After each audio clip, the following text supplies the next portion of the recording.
During this unit, we learned about the different forms, including the W-2, W-4, and the 1040. The W-2 is a form that is sent from your employer to the employee, telling your annual wage as with your withholdings.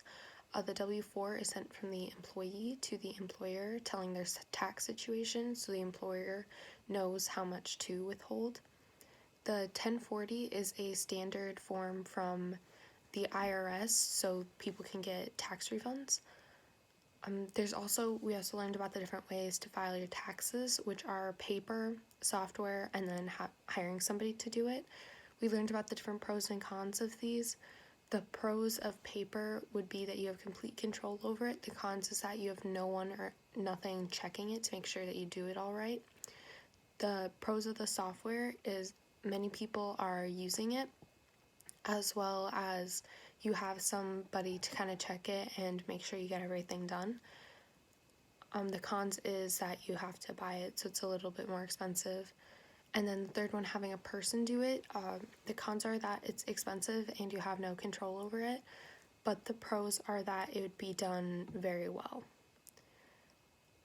We also learned what our tax money is spent on, which is mostly the military and then medical care for people who can't afford it or people over 65.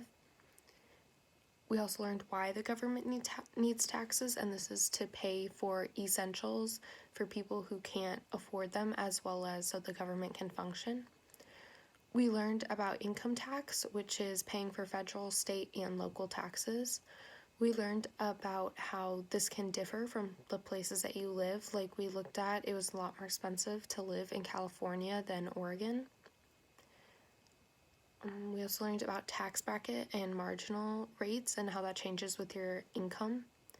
We learned about mandatory and discretionary expenses. Mandatory are ones that the government doesn't have to discuss. They have a set amount, and that's how much money goes into that program or savings.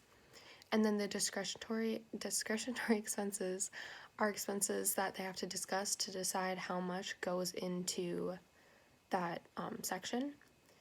And then we also learned about the different dates that taxes are due, but it was interesting because this year is different because of the COVID-19. Okay, that's it. Thank you.